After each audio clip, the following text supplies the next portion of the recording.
Hey, Mike. Yeah, what's happening? Let's face it, running a small business is a roller coaster of emotions.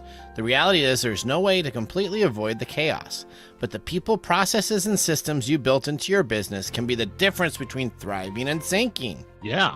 If you're a business owner or entrepreneur feeling the chaos creep into every area of your life, you need the Organized Chaos Podcast, hosted by Trainio founder and CEO Chris Ronzio. You don't need another podcast with thought leadership fluff.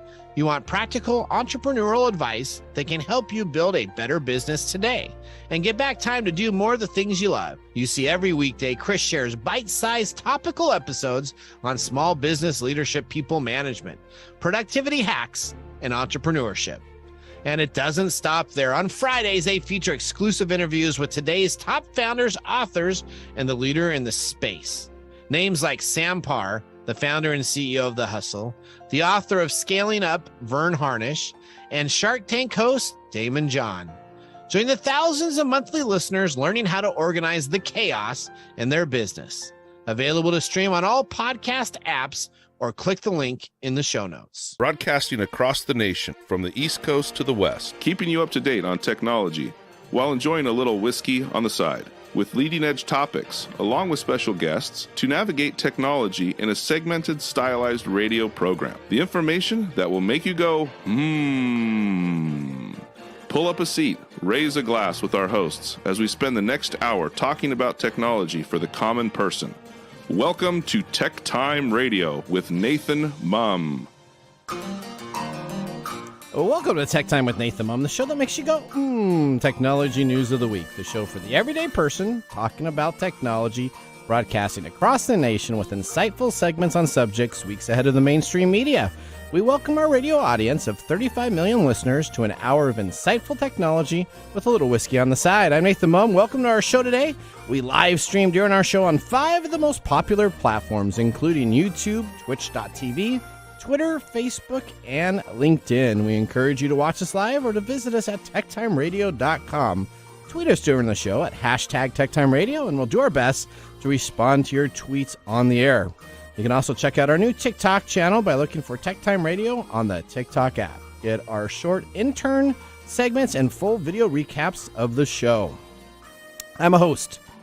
Your host, a technologist. You are a host. I'm a host, and your host, a technologist with 30 years of technology expertise, working for Fortune 500 companies across the country. My co-host here, Mike Raday, is an award-winning author, originally from Arizona. Mike is a human behavior specialist, living in the Seattle area with a master's degree in forensic psychology. Mike helps me from not geeking out too much on the air, even though I do so. He also provides insight into human behavior and how it interacts with technology. We're two friends from different backgrounds, but bring the best technology show possible every week for our family, friends, and fans to enjoy.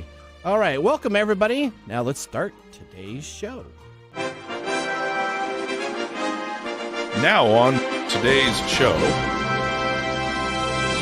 All right, today on Tech Time with Nathan Mumm, Apple's trying to fix an annoying copy and paste bug and a camera issue on its third-party apps. They came out with their brand new iOS updates, and it has more bugs than a hotel mattress with all those bed bugs at the bottom. You like that? You really worked hard on that. I did. Just now, I see smoke. Google loses appeal over a record European Union antitrust. And no joke, the U.S. Space Force has a new theme song. You're going to be covering that. That's going to be exciting. We revisit the hotel major chain breach from Holiday Inn. Last week we talked about it in our fail of the week, and guess what? We have found out that they used the password for their primary security. Wait, that's my password. As QWERTY1234. And so we're going to be talking about them a little bit on Protect Yourself today, on what you should not do for your passwords, and just what happens when you make it so simple that crooks decide to start deleting stuff. Also, what would you do if you woke up and you found that you had $250,000 in your account deposited from a large software company? I don't know if it was me, I probably would transfer it over to a bank, close the account, and see what happens. But we're going to find out what actually happens to a user here. That will be a part of our technology fail, and we're going to cover this week's cyber attacks in our Protect Yourself Today. All right, let's get on it. In addition, we have our standard features, including Mike's Mesmerizing Moment, This Week in Technology, and a possible Nathan Nugget, and of course our pick of the day, whiskey tasting. So sit back, raise a glass, and welcome to Tech Time with Nathan Mumm. Mike, as always, we have our whiskey tasting during the commercials to see if our selected whiskey pick of the day gets 0, 1, or 2 thumbs up at the end of the show. You're going to want to make sure you listen all the way through to pick up a few interesting facts as Mark Mumbles talks about our Lone Hand hot honey-flavored whiskey that we're going to be sampling today. That'll be interesting. All right, now it's time for the latest headlines in the world of technology. What's happening in the world of technology? This is our top stories in the first 5 minutes. All right. Windows 11 2022 update brings Microsoft's grand security vision into play. Let's talk a little bit about this. Microsoft has announced the rollout of its latest major Windows 11 update, which brings a plethora of features designed to provide customers with comprehensive security protection by default. I swear you try to put that word in every episode now. That's right. The hidden plethora word. Back in April, as a part of their event focus on the evolution of Windows in the hybrid working era, the company offered a peek at the number of security upgrades spanning areas such as identity, patch management, malware protection, and more. With the arrival of the new version of Windows 11, these features now come into effect and potentially alleviate the range of common headaches for IT professionals. Although the latest Windows 11 update introduced a broad range of security tools, the headline edition is a feature called Smart App Control, a new AI-enabled system that stops using malicious applications in Windows 11. Windows 11 was designed from the start to be the most secure operating system yet. From the chip to the cloud, the aim at Microsoft is to make a digital workforce that can be safe, protected, and secure. Well, is it? Well, this feature leans on an AI model hosted in the Azure cloud based on 43 trillion security signals collected by Microsoft daily to assess the level of threat posed by an executable. So if you download an application on the web, it comes normally as an exe file for a Windows program. Yes. And then you have to relaunch it, right? And then sometimes you get a security warning saying Microsoft doesn't know about this publisher. Sometimes it just installs it, depending on if the publisher self-published a certificate that says it's safe or not. Okay. Essentially, what this AI is going to do is it's going to use its logic, and it is going to just stop you from installing any exe files that it considers to be harmless. How's it going to stop me? So what it's going to do is it's going to essentially lock in their zero trust framework. And when you try to launch that exe file, it's going to take it all the way back to the internet and say, this is a bad known exe file or executable or a DLL, which is a file that's written for Windows to run in the Windows environment, and say that this is a bad version. Now, this is kind of what Mac has and has had for about 10 years. Okay. So the Mac OS, if you try to launch executables that are not a part of their approved system, they give lots of this, hey, it's going to be harmful to your system. You do not want to proceed on. You have to go in and even change settings to allow third-party apps that aren't coming from a store that's approved. Microsoft's idea is to push the Microsoft Store. Instead of you then going out and just downloading an application, you're now going to have to find that application you want to use in their store since it's been approved to install it on your machine. So, which means everybody celebrates that has Windows 10 it's still. really just more about making money for Microsoft than it is about securing your computer. Well, it is nice, though, if you're a small mom-and-pop business. Let's say you're a clothing business. You got a little retail store. You hang up your shingle and you want to run a Windows-based point-of-sale program or inventory-based program. Instead of you having to hire an IT expert to load the software and to make sure it's safe, you could go to the store, download it as pre-approved, and then you know that your computer is going to be in a much safer space than if you just downloaded it off the internet. Okay, let me ask you a question. Yes. Nathan, as an IT guy, yes, when you have something to do on your computer that requires a third-party executable, yes, are you going to submit to the Windows OS stuff? No, I have Windows 10 still on my machine. But my I know, we mother-in-law. talked about that Let before. me just tell you, my mother-in-law, who gets free help all the time when she calls me up, Well, this yeah. would be a perfect system for her because then I don't have to worry about Just her go calling buy me it from up. the Microsoft store. Yeah, it's just hey, is it on the Microsoft store? It's not. Oh, okay, go buy it there. So, Okay, yeah, that's what I thought. but you know what? This is a new way to try to kind of be in the same platform as the Mac OS. is what Well, they're trying I to find it, I'm finding it very interesting that it's not so much about security as it seems to be about driving people to the store. It basically yeah. means basically says that, well, if it's not in our that Star Wars quote, well, if it's not in the database, it doesn't exist. correct, Right? Yeah. If it's not in the Microsoft store, it's bad. Well, see, Apple's been successful with this, right? Because the Apple has the Apple Store, right? And if you have an iPhone, you have to go to the iPhone store to download it. Yeah, Android it's all does the same store type of deal. So the Microsoft is just it's all really insular activities in order to generate income. yes. So what they're So- just trying to say is they're protect your system, buy it from their store, and that way they can make money on the back end. So is this like really a good thing, or is this just more of a marketing? This will be out, and then there'll Does- be some breaches to it, and there's some things that will happen, and then you're going to have people Well, that's create what my edits Microsoft that Defender changes stuff. is all about, right? That- Yeah. So, and I love Microsoft Defender. Like, don't get me wrong. That's probably the best antivirus tool out there that you can get for not free. according to the commercials on late night TV, buddy. All right. Okay. Well, speaking of television, do you have a TV story for us, or what is your story about? I have a story that's going to start off with a song. Okay. Go ahead.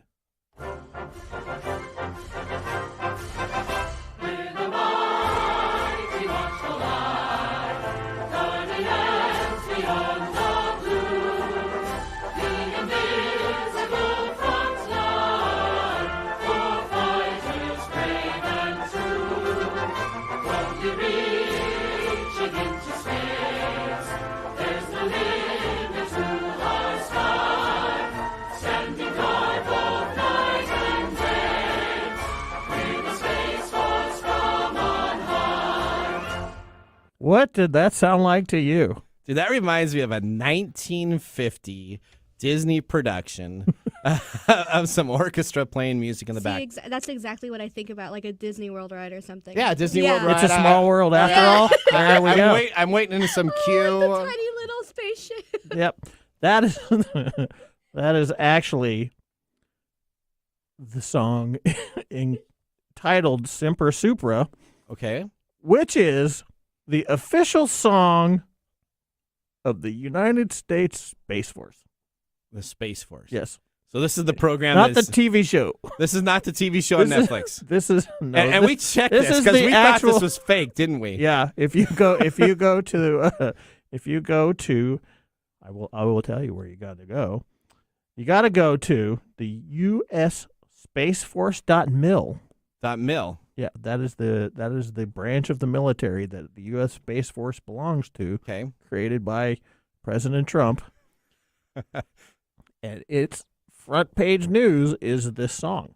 And it says, listen to these lyrics, all right? We're mighty watchful eye, guardians beyond the blue, war fighters brave and true, standing guard both night and day. We're the Space Force from on high. Yes. Wow. That's What, I don't think I have to say any more about that story. that story? Can you actually believe?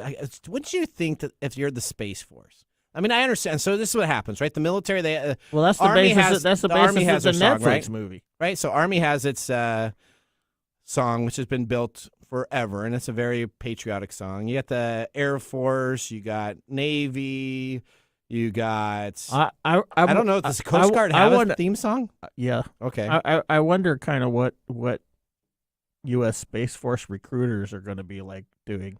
The guys down in the ball. You know, because when Come on in and join the when Space young Force. people turning 18 or going to get out of high school, they start getting contacted by the military all Yeah. the time. I wonder if the U.S. Space Force is going to be contacted, be like, hey, come over here. What's the recruitment? Hey, how well did you do on your latest? What are we video going to game? do? We're just gonna look. We're going to fly around in space? No. We're gonna protect the. We're gonna protect everybody. We're going to sing from songs. the aliens. We're going to sing songs with a choir. All right. Okay. That is the. And that's not even our technology fail of the week. So you I guys know. still stay tuned for No, that technology yeah. fail, right? No kidding. So, Keep your war fighters mighty watchful eyes on the stories to come here. Okay. Let's go. All right, story number 3. Apple to fix annoying copy and paste bug, camera shaking, and more in this week's iOS 16 update. Apple's new iOS operating system is about to get its first significant set of bug fixes, including those that will address users' complaints over shaky cameras when using some apps and frustrating copy and paste bug that asks users far too often if the app has permission to access Clipboard. Oh, wait. Yes. This sounds like what you were talking about in the first story. Well, no, this is. Are you sure you want to do that? So, Are you sure you want to do that? You want to do that? Well, that's kind of the same thing. What's interesting here is that Apple's first-party camera app works perfect. Mm-hmm. They have no shaky issues. But if you use apps like TikTok, Snapchat, or Instagram, when you would record your video on the rear-facing camera, it would essentially move it all over the place like it was a cascading earthquake coming on down on top of you. Would that be really a bug, or is that some sort of because we know that Apple has problems with Facebook. Well, so what it says is, it was really exploited in the new iPhone 14 Pro and Pro Max, and it would make a loud humming noise also when they were using this. And they said that it had to be a software issue that they're going to take a look at, and they will make sure to work with the companies to resolve the issue. Sure. I think they just had, if you're coming in from some TikTok, Snapchat, they just Instagram. had some little file of some dude going. Yeah, there they have. So we're going to take the vertical frame and we're going to just make it messy, so you have to use our Apple app. All right, so that's going to be coming on out. Story number 4. Google loses appeal over its record European Union antitrust Android fine. No way. Yeah, a $3.5 billion penalty is the largest antitrust fine ever handed down by the European Commission. That's a big one. That's a lot of money. That's not these ones like 250 million that they level against other. That's correct. It said Google had breached this law by forcing Android phone makers to carry its search and web browser apps in order to access the Google Play Store in 2018. Google has since changed its terms. The firm said it was disappointed by the verdict. Android, this is what Google says. You need to put that in air quotes. Yeah. Disappointed. Android, this is the Google statement, has created more choices for everyone, not less, and supports thousands of successful businesses in Europe all around the world. The European General Court reduced the European Commission's original fine slightly in Wednesday's final ruling on Google's appeal. It said that it will reflect the gravity and duration on the infringement. So I did some research, and we were talking about this last night. Yeah, we were talking about this last night. So guess what happens when you get fined by the European Union? What? You get fines. Guess how long you can pay these fines back? Never. You can pay these back yearly. You can say, I'm going to pay it back in a year. You can say, I'm going to pay it back in 10 years. Or you can say, I'm going to pay it back in the lifetime of my company. So essentially, if you get this $3.5 billion deal, and you have in the final agreement comes on out for the European Union, that you're going to pay it back over 150 years, which they can accept anything because it can be a lifetime or whatever. Well, that's a lot of money. It is a lot of money. So then you could just nickel and dime for here and here and here until you actually get it taken care of. It's not like it's just one big fine they have to pay. They can pay them over many long times. It's kind of like when you win the lottery. Maybe you should get Elon to buy Google so he can pay them. He can fix them back. He can buy Twitter. So have you ever thought about if you win the lottery, right? You win $1 billion lottery. You only end up normally taking half of that actually home. Well, yeah. If you got taxes, you get the payout. So it's all these big numbers, and then you just get insignificant amounts. It's more money that it's insignificantly in your pocket than you had before you won the lottery. Well, that's true. Okay. Hopefully the European Union gets it quick. All right. Up next, we have our segment, Protect Yourself Today. This is about current news on hackers, breaches, cyber attacks, and identity theft across the globe. There's so much this week that we had to bring this segment in just to talk about all of the headline news. We'll be back in a moment to talk about this and more. You're listening to TechTime Radio with Nathan Mumm. Hey, Mike. Yeah, what's happening? Did you know for every $1 spent on email marketing, you receive $36 in return? That's pretty awesome, right? Yeah. But it's all so complicated. All those advanced tools and features, you don't know how to approach them at all. What if there was an email marketing platform where you don't have to rack your brains to get started? A tool that's not overloaded with unnecessary features you don't want to pay for, and, believe it or not, has a support team available 24/7, even on the free plan. There is a solution, Mike. Let me introduce you to Sellzy, a tool that makes email marketing as easy as 1, 2, 3. With Sellsy, you can launch your first campaign in 15 minutes. No coding required. A very easy-to-use, intuitive email builder with over 300,000 gifts and stickers to choose from, and 500,000 plus free stock images, a customizable countdown timer, and more. Create emails for any business goal, from e-commerce to nonprofits. Easily create automated email sequences for your business. Get 24/7 support via chat, email, and phone, even on the free plan. Sellsy has just launched a special deal. You can now get a lifetime access to all Sellsy features for just $49. All the core features, unlimited emails, automation, segmentation, advanced analytics for the price of 10 lattes. Sellsy is the easiest way to start selling with emails. Try it now. Click the link in this episode description on TechTime Radio to get that special deal. No commissions or hidden fees. To learn more information, visit them at the simple and easy site to remember. Just go and visit Sellsy.com. That's SELZY.com. The easiest way to send emails.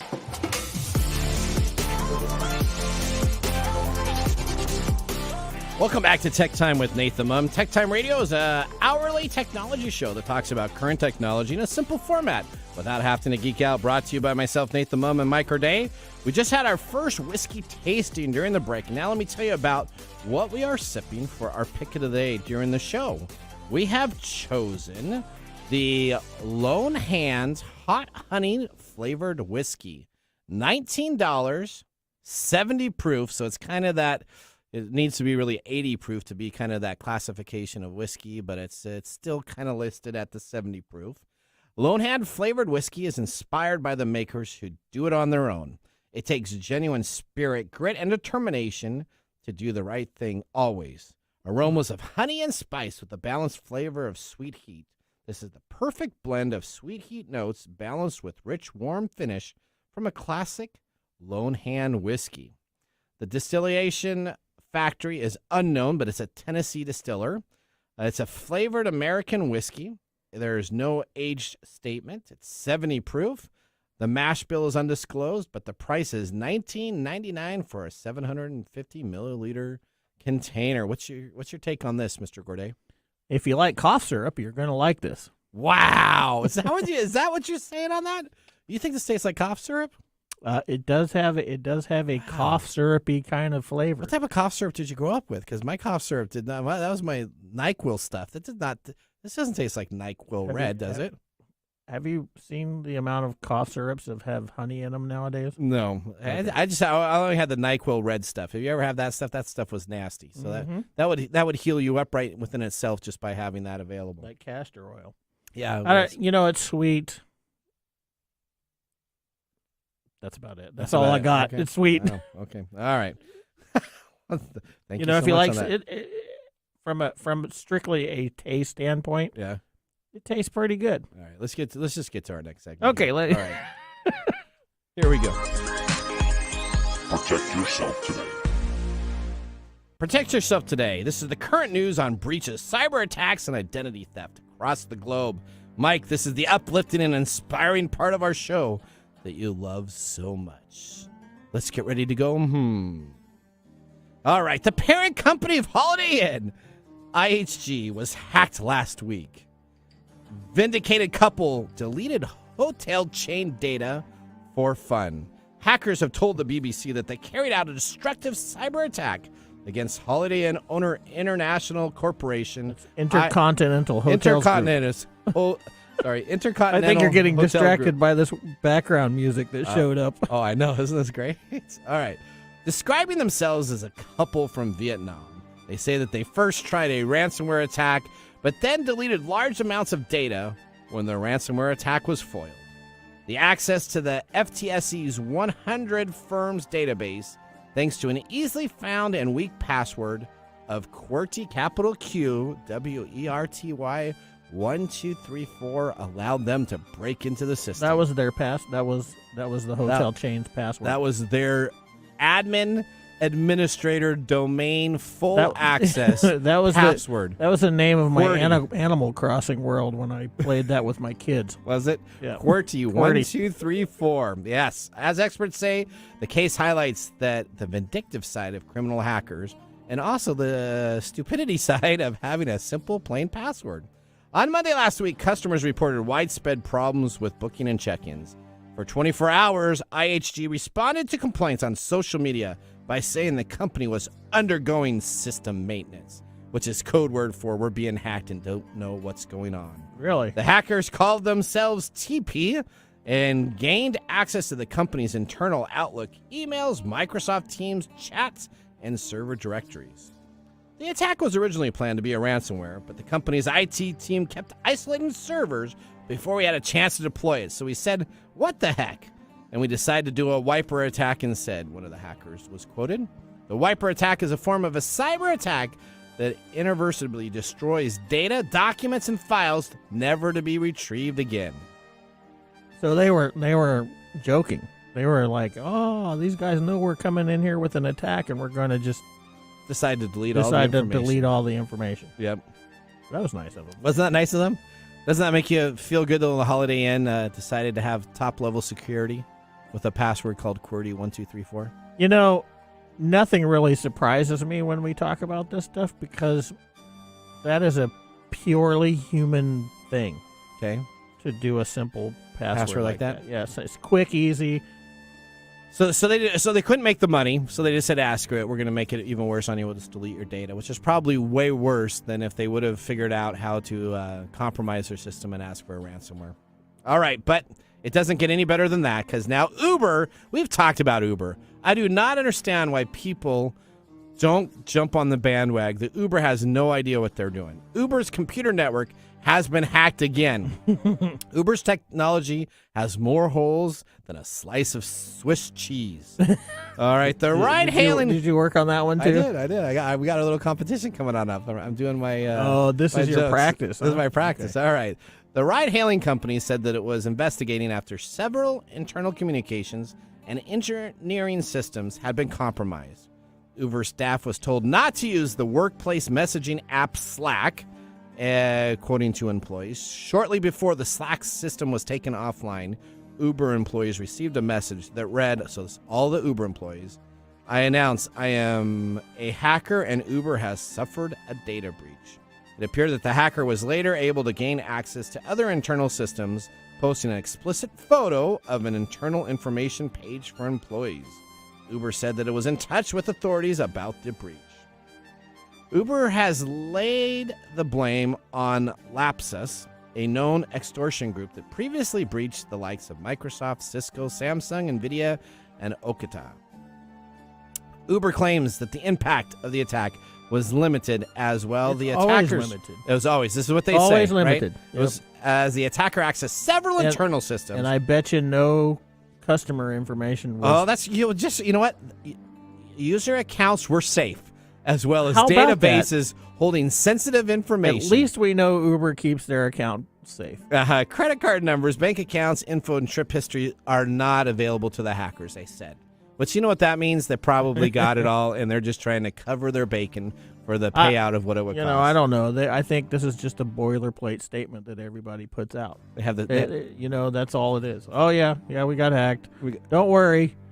Don't worry about it. They got some internal systems, but they didn't get the customer information that is already on the dark web already. Anyway, that we already have of you. I already know that you took a trip from downtown to this business address at this time. So this was Uber's internal services. This wasn't their So the inside, So the inside scoop. This is what happened. Right? The Slack. So here's the inside scoop that we don't have on all the data here, but on the dark web postings and other postings that I read, essentially a high-level executive received a Slack request, and it said, "Hey, I need you to respond to your Telegram message," which is completely out of their system. Telegram message regarding some information we need to take care of, and it kept on annoying through the internal Slack process this high-end executive to the point where he said, okay, screw it, I'm going to go and do it, and then essentially released his account with all of his access so that the hackers could come on in.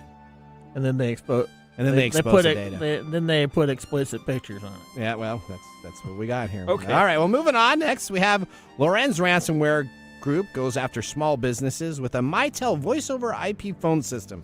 So let's talk about it. Here at the studio, do you guys have a voice-over IP phone system? I do not know. You guys do. Okay. Sure. So The answer to that was yes. Yes. So voice over IP system, very common for small businesses, right? So Yes. it's the We've idea talked that about this before.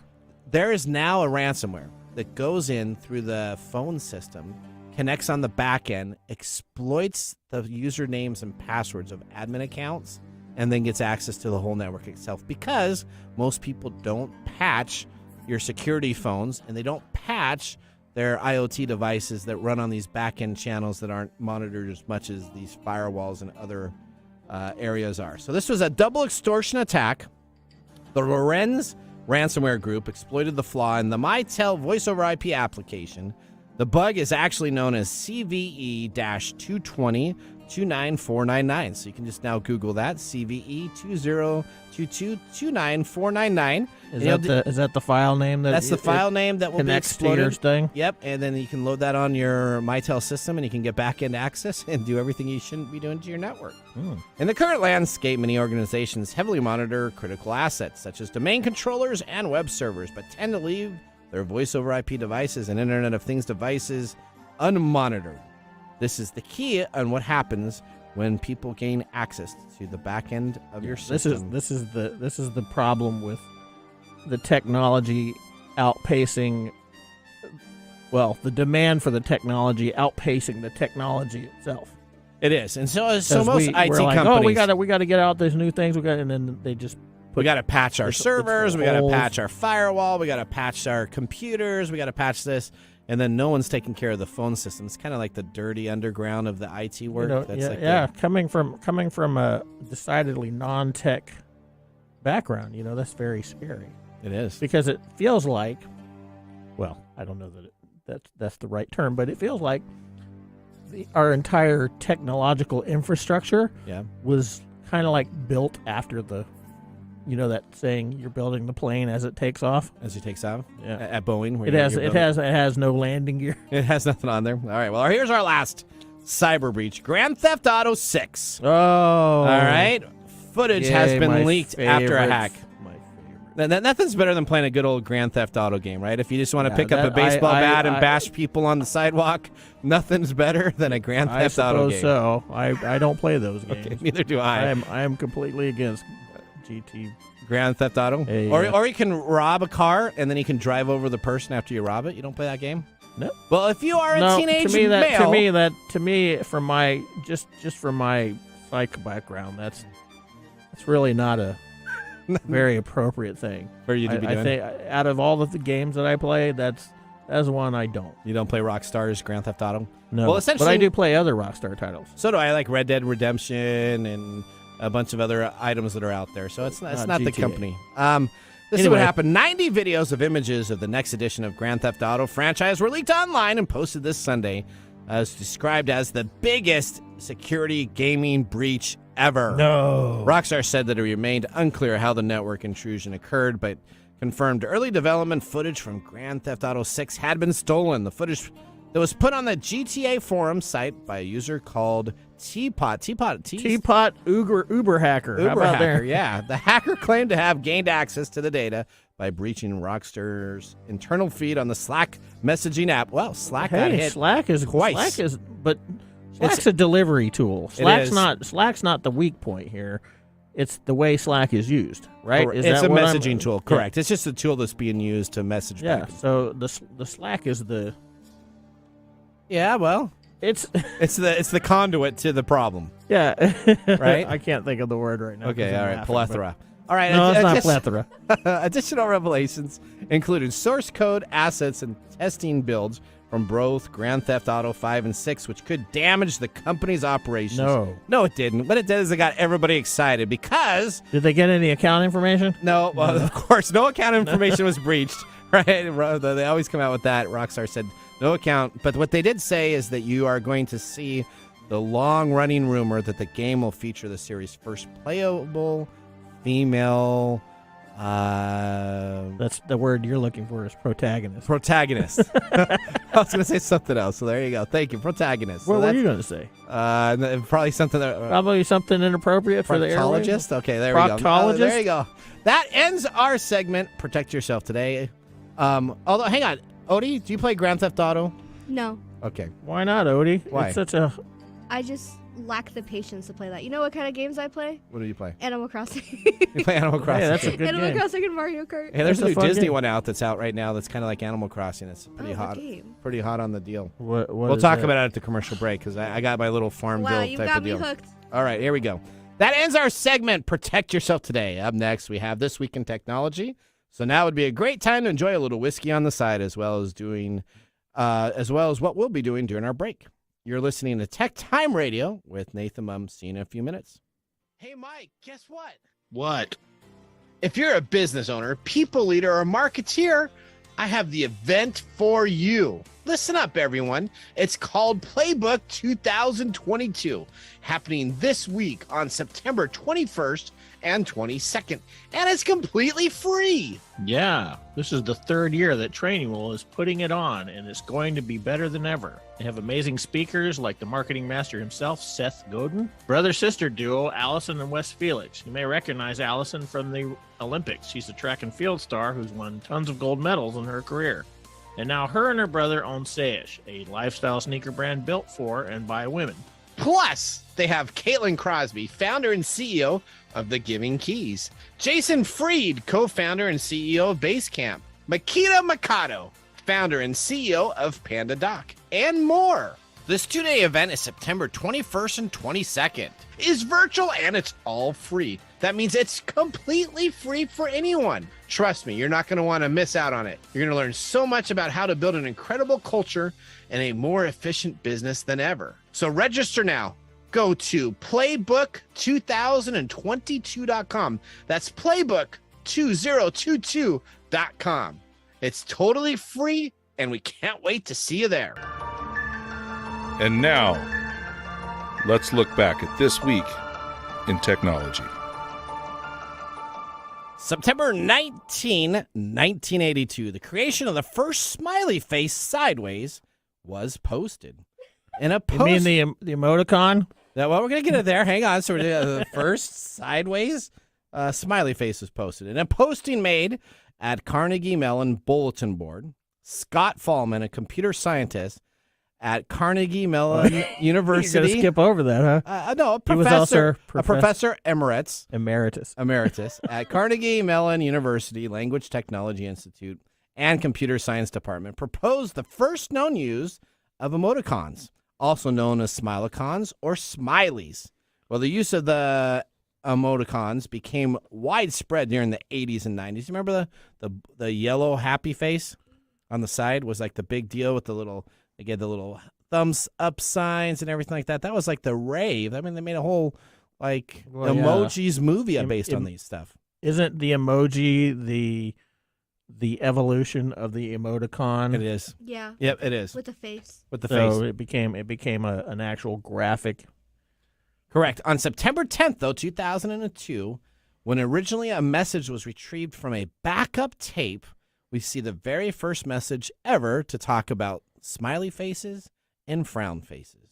Here's the actual email posting. At the time, it was from Scott E. Fallman.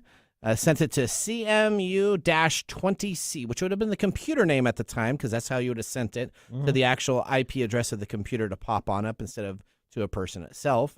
It says, I propose that we use the following character sentence for joke markers. Sequence. And I see you got the colon, the dash, and then the hyphen to make a smiley face. That was there. That would be the closing parentheses. Closing parentheses. Yes. What did you say it was? I said hyphen, and then You said it was hyphen. It's actually a parenthesis. well, that's a hyphen right there for the nose, For right? the nose? Yeah. It's the colon hyphen closing parentheses. Closing parentheses. Yes. That's right. Yeah. And then he also posted, read it sideways, and actually it's probably more economical to mark things that are not jokes, given the current trends. We don't know what those trends were when he posted it. For this, and he uses the colon, hyphen, and closed parentheses. Opening parentheses. Is that the opening parenthesis? Yeah. Oh, it is the opening. That would be the open Okay. parenthesis. Nathan. All right, so let me just say. Just say it happy face. This is a happy That face would be a and the happy frown face and a sad face. Okay, all right. So this is the first posting on September 10th, 2002 of the first time that people use the smiley face. Do you use a smiley face at the end of your email messages? I use all kinds of things on my messages when I I send a lot of animated when GIFs I want now. to send stuff to people that enjoy those. Yeah, I send animated GIFs. What's your favorite GIF? I have a whole bunch of friends gifts that I send to people. So I send stuff with like. Yeah, what's your favorite emoji? My favorite emoji would probably be the smiley face. Oh, okay. Yours, Mike? Well, it's got to be the poop one. The poopy or your poop one. That's right. Odie, do you have a favorite? I have the one that like is the celebrating emoji. Okay, is that It's the like hand clap one or the one that with the party hat and then the little Okay, the little poo thing. Okay. Yeah. The Perfect. pew All right. thing. what do you call that? What? Pew sounds good. What do you- Confetti? Yeah, There we go. Confetti? Yeah, Or does it have the little joy buzzer at the that mouth? thing, yeah. Okay, yeah. All right, there you go. there you go. All right, well, that was This Week in Technology. If you ever wanted to watch some I technology. feel more educated. Well, do you now? Emojicons, when were they created? September 10th, 2002. 2002. Yeah, okay, there you go. It was actually a conceived process by a professor emeritus. That decided It's like, on hey, a posting, hey, we let's, should do this. so that we can know if it's a joke when you send us something. And he or if did you're not serious. know at that time at what kind of crazy thing. Now we have hieroglyphs that people communicate exclusively with. And never talk, that's Yeah. right. And And depending on how old you are, you could get it completely wrong. Yeah, if you don't know what you're doing. Yeah, cultural and age can really mess that up for you. All right. Well, if you'd like to learn more about TechTime Radio and technology history, you can just visit us at techtimeradio.com or join our Tech Timers Facebook group. We're going to take a commercial break, but when we return, we have Mark's Mumbles whiskey review and our technology fail of the week. We'll see you after the break. Hey, Mike. Yeah, what's happening? Did you know for every $1 spent on email marketing, you receive $36 in return? That's pretty awesome, right? Yeah. But it's all so complicated. All those advanced tools and features, you don't know how to approach them at all. What if there was an email marketing platform where you don't have to rack your brains to get started? A tool that's not overloaded with unnecessary features you don't want to pay for, and, believe it or not, has a support team available 24/7, even on the free plan. There is a solution, Mike. Let me introduce you to Sellzy, a tool that makes email marketing as easy as 1, 2, 3. With Sellzy, you can launch your first campaign in 15 minutes.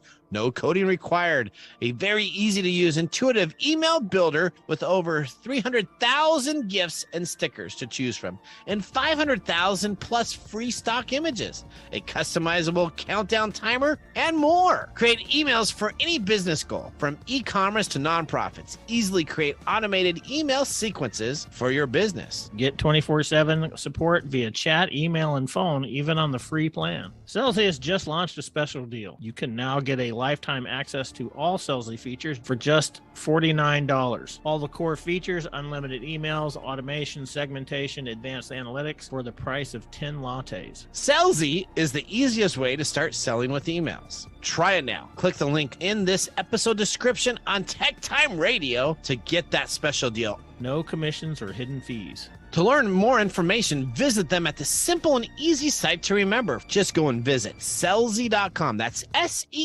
SELZY.com. The easiest way to send emails. And now for Mark's Mumbles!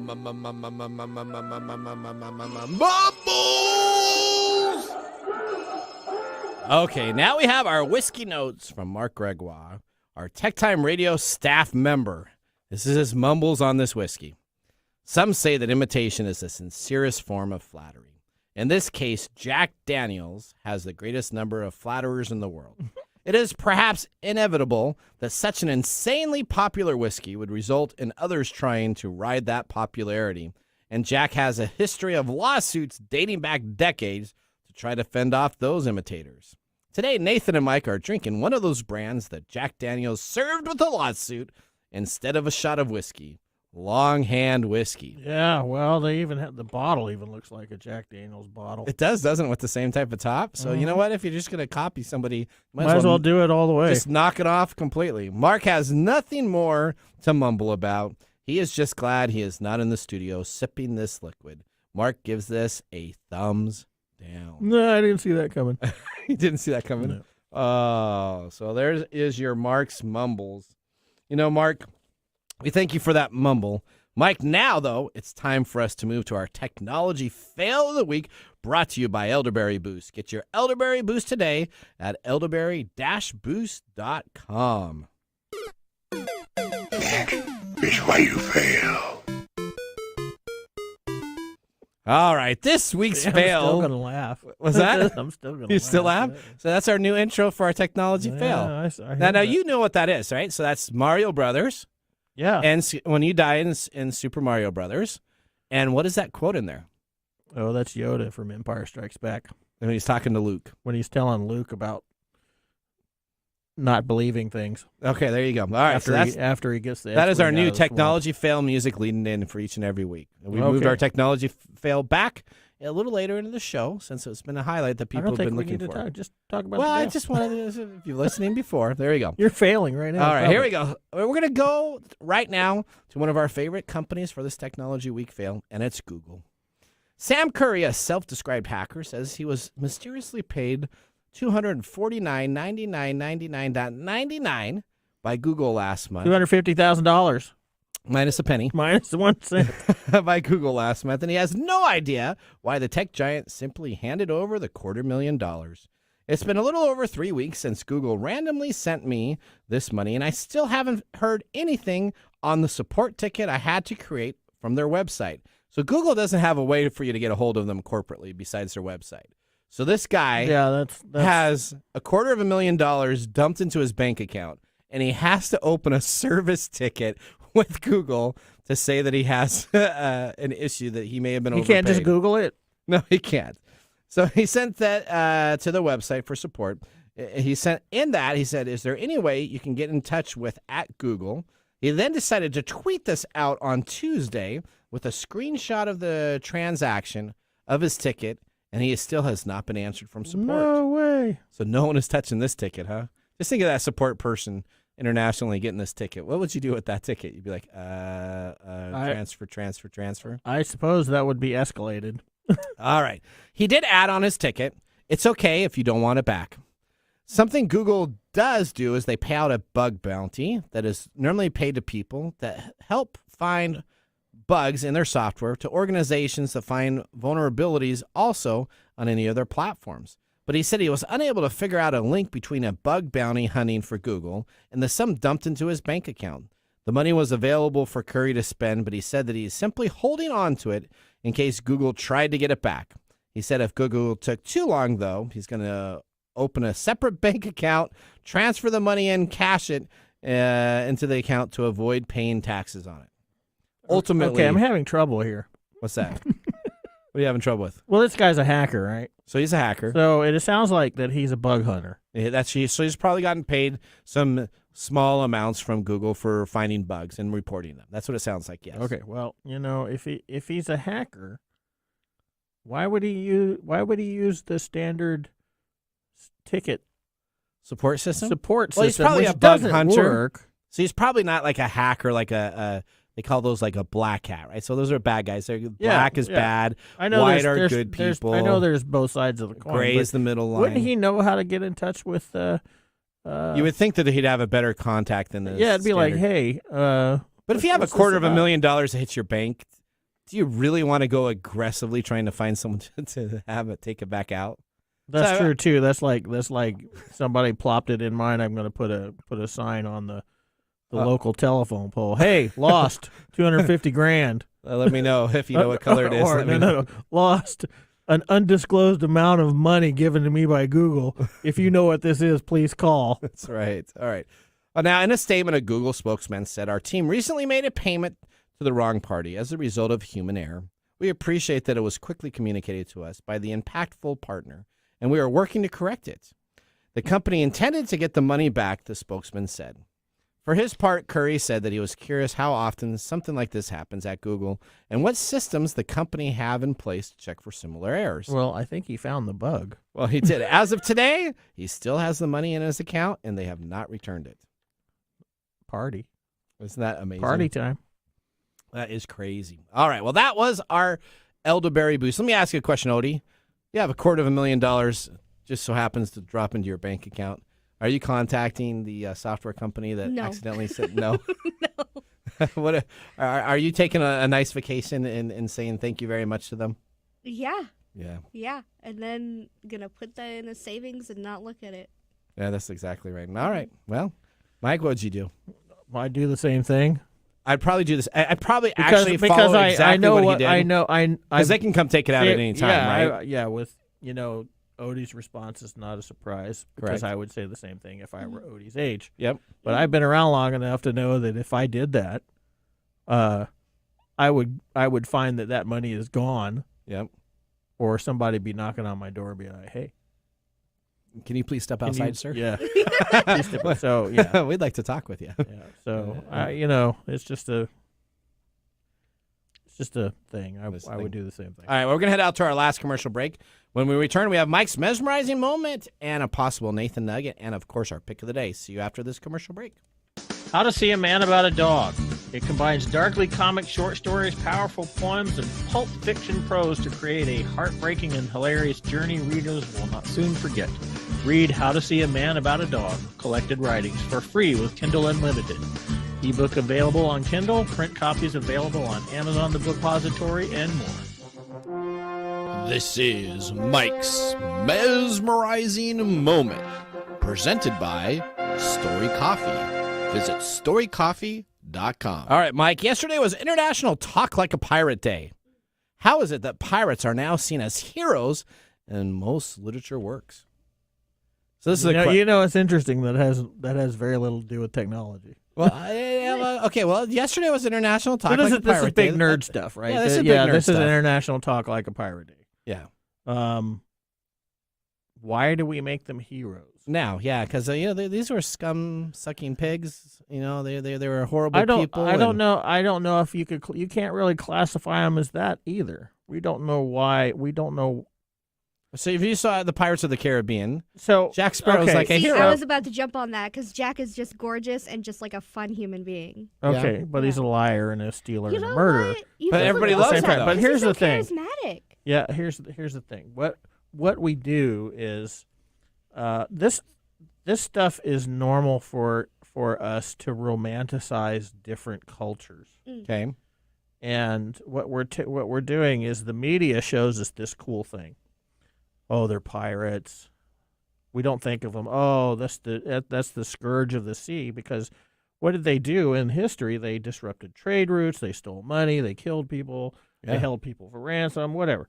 Okay, we don't know. Well, if you're from a historical standpoint, we know why they tended to do stuff like that. But we don't understand the historical context fully, so we tend to romanticize these things. We've done it with all kinds of different cultures. Okay. Where we romanticize these ideals or these contexts because we get tired of our own existence.